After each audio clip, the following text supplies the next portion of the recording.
As I was saying, sir, we don't stock brushes for cats. You'd need to go to a pet store.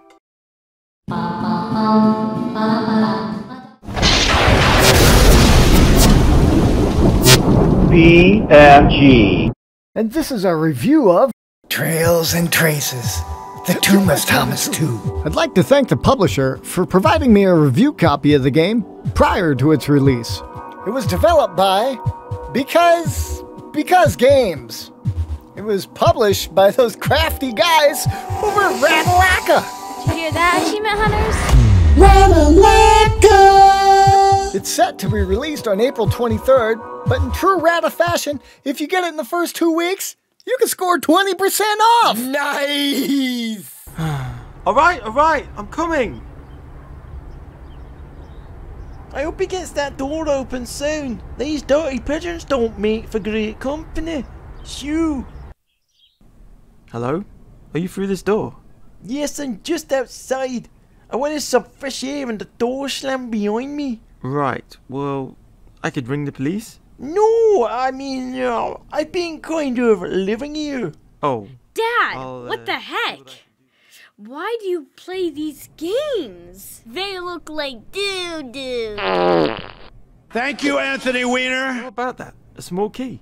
It must have fallen off that hook and landed in here prior. I took the key. As much as I wanted to appreciate the nostalgic feel of Trials and Traces, The Tomb of Thomas 2, this game really is a hot mess. Success. I'll open the locker now. First of all, the name. Come on, guys. The name of the Okay, game literally is Trials and Traces, The Tomb of Thomas 2. And literally, that's the last time you'll hear me say that phrase. I really wanted to refer to it as the Quad T, but I'll spare you the misery and just call it TNT.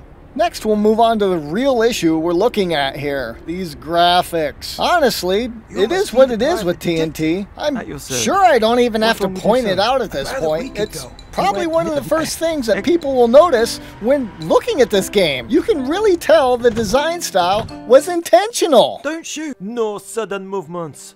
Move to one side, now! The developer intentionally made a pixelated point-and-click game in the vein of games I played over 30 years ago on an X386 Gateway 2000 personal computer that looked like this! Thanks. Gateway 2000! These games were really entertaining at the time with titles like Leisure Suit Larry, Monkey Island, and Loom. These games have not aged well at all.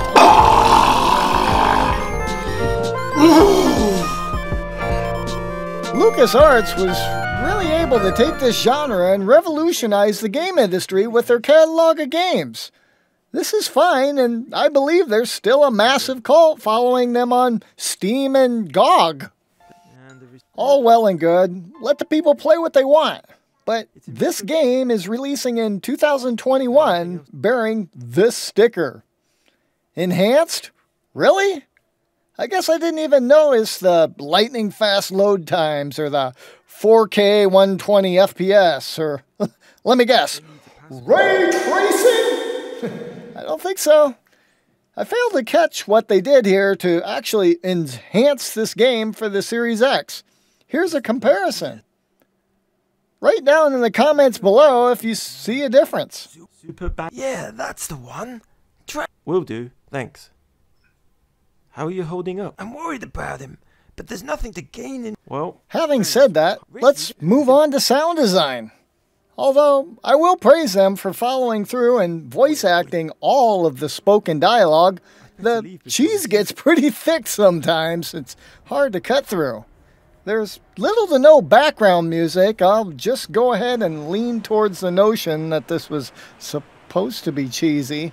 That just reminds me of the basic games I made in my spare time for high school or college project, and somehow this one found its way to a full release. And if that's the case, well, congratulations, because games. The gameplay does take a little getting used to, as controlling the mouse cursor with a thumbstick instead of a mouse is not the most ideal way to play a point-and-click adventure game. but once you get the hang of it, TNT can start to show its charm. The hand-drawn graphics felt homegrown and genuine, and I did enjoy searching through the areas trying to find what objects I could interact with from time to time. Without direction, this game may have taken me a couple weeks to fumble my way through as a child. Luckily, this is the year 2021, and we're all on our way out of the great COVID crisis of 2020. And Cheetah has another amazing guide for us located right up here! In this guide, he runs through this game and gets the full completion in 22 minutes. When I was 14, 15, I was a kitty cat, but now I'm a full-grown panther. Oh. I want to hire. Whoa. We ought to. Whoa. If you find it, But I will do all. I will. I could. Please. This. All right. I can't. Can't we? TNT is not a broken game, and for $5, it does not pretend to be more than what it is at face value. Honestly, if you can play for more than 10 minutes without laughing at how stupid it is, you may want to rethink your life as a high school principal or a used car salesman. And if it's really got that bad, you may as well just go sell healthcare insurance or something. Who are you? I thought it was the gardener knocking. Name's James Lebet, private detective. Look how great my hair looks. I struggle to think what demographic this game was looking to hit. Young kids may be drawn to the approachable graphics and its hilarious voice acting, but would grow tired of clicking around aimlessly trying to understand why anybody would ever want to combine a rag with a crowbar. Millennials are too COD and Twitchy shooter based to slow down enough for an old school PNC tribute. Adults, on the other hand, may find some nostalgia by revisiting a certain gameplay style that they once found familiar. Most of these sales will probably go to the achievement and trophy scalpers, I guess. Overall, TNT fails to live up to the level of competition given by past Sierra and LucasArts games with its linear story and lack of hidden areas, secrets, puzzles, or Easter egg. It doesn't necessarily do anything wrong as far as being broken, and it just doesn't do anything to break itself away from being the cheap gamer score treat that it is. Wash this one over to pad your TA completion, guys and gals. As for us, we had a few laughs and enjoyed our quick 30-minute completion, and we're giving TNT 2.5 beans out of 5. Well, that wraps up this review. We do them every week, covering new and unreleased console indie titles that are either easy achievement and trophy completions, or have really blown our socks off. If you enjoy our humor or just want to watch us make the magic live, join us on Twitch and YouTube Live as we stream the night away. In the meantime, make sure you lightly tap the subscribe button down in the corner to add our weekly videos to your YouTube watch list. Whoa, whoa, whoa. Very nice. While you're at it, go ahead and hit the notification bell to be alerted when our new videos become available. It's free! And it really helps us get the attention of these developers that think we really need 10,000 subscribers to be worth sending their games out to. Be sure to visit again next week. We'll be covering the new joint from Sometimes You called...